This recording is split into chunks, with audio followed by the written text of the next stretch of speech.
Gilead is a drug manufacturing company. They manufacture prescription drugs.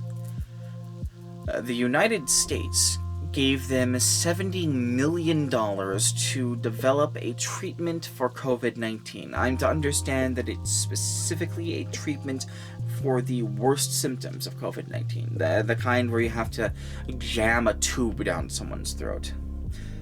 And they did that. They did it, and the drug is called remdesivir, or something like that.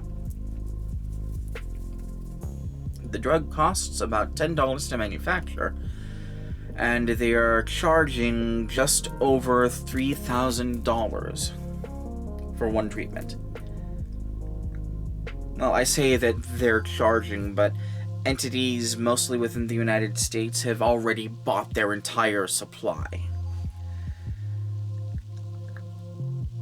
What would you do if I told you that their stock was plummeting? So, modern economic theory tells us that money isn't really meaningful. That the government, the federal government especially, in the United States, can basically print as much money as it needs to. Not as much as it wants, but as much as it needs to. There's actually a very informative, very helpful, and very dull as watching paint dry video by American Johnson talking about modern economic theory and how you can apply it to things.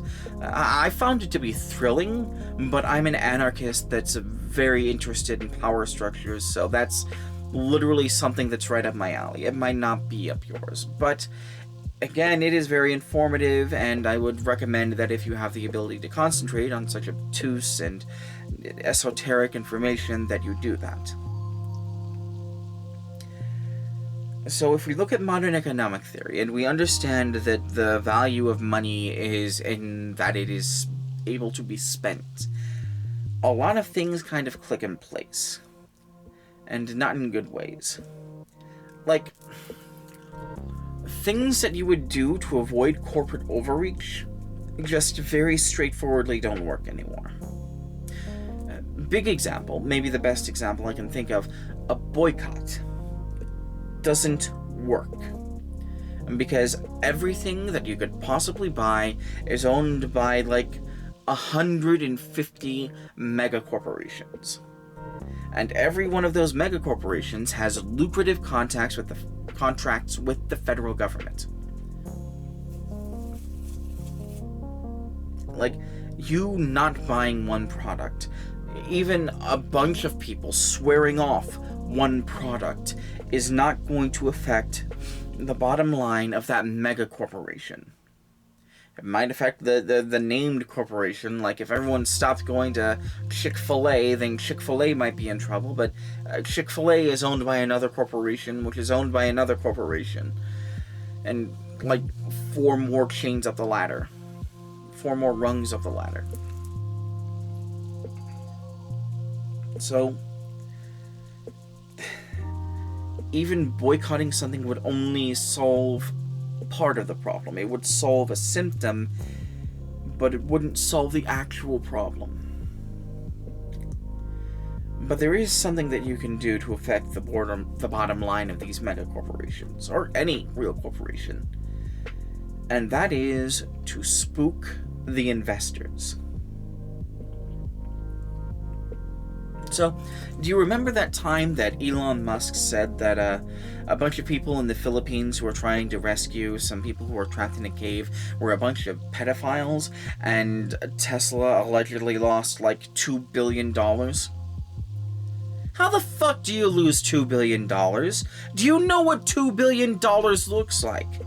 Do you know what $1 billion looks like? $1 billion is a sedan-sized pile of money in $100 bills. You don't just lose that. And yet he did. And yet the company did. Kind of. The thing about the stock market is that everything that happens on the stock market in a modern context is speculative. The money that is traded on the stock market does not exist when it is traded. it's they're agreeing to pay each other money ahead of time.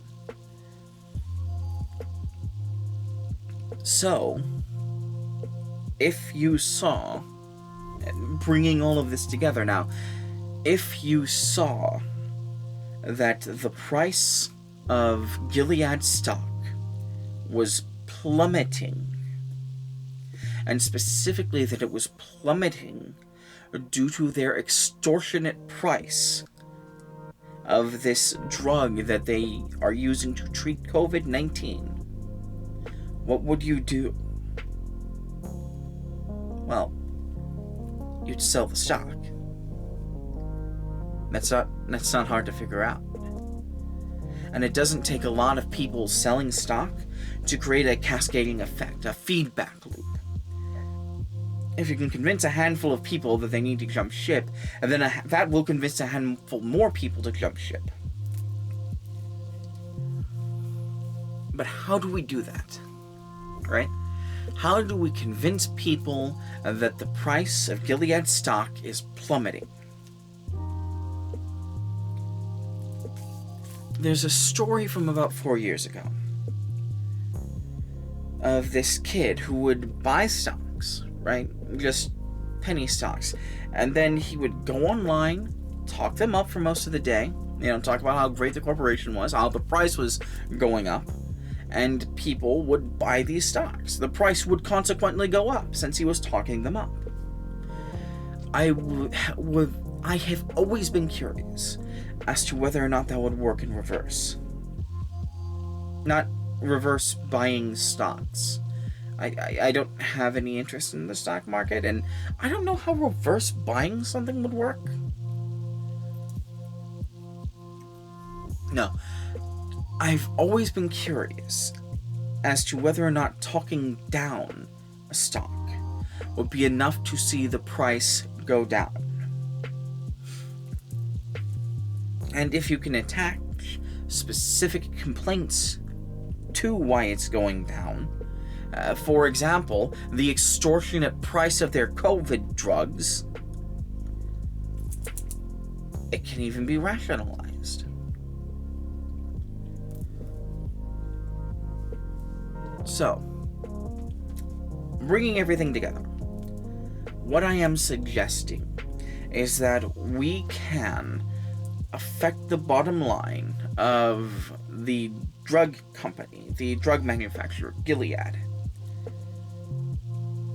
by telling everyone, just by spreading shit onto social media, that the price of their stock is plummeting, specifically because of their extortionate price of this drug that they made to treat COVID. And I'm hoping, I believe, that if we do that, they will adjust the price. Because that's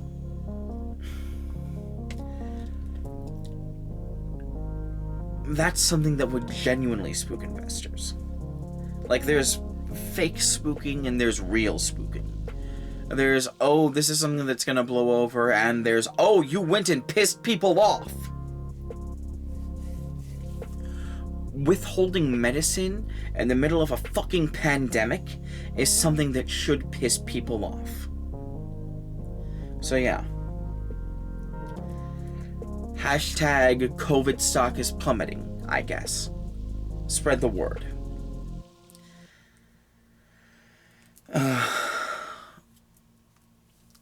Yeah. I don't have a whole lot else to say. The next video is still going to be about police reform. That script is done, but I still have to look it back over. I spent all yesterday adding a bunch of superfluous stuff. And I don't have anything to say beyond that. Regular descriptions are in the underbar. That's my Twitter if you want to watch in real time as I destroy a major corporation. That's my Curious Cat. If you want to ask questions or send me harassment, go ahead and send me harassment. I am the rocks of eternity. Crash upon me and be broken. That's my Ko-Fi. If you have found this to be informative or entertaining, and feel free to send me a few bucks. Don't feel obligated. All of this is a labor of love. I do this because it's important to me, but every little bit of money that I get helps. Yeah. Are we good, Switchy? We're good. Until next time, until we get there, take care of yourselves. Alright?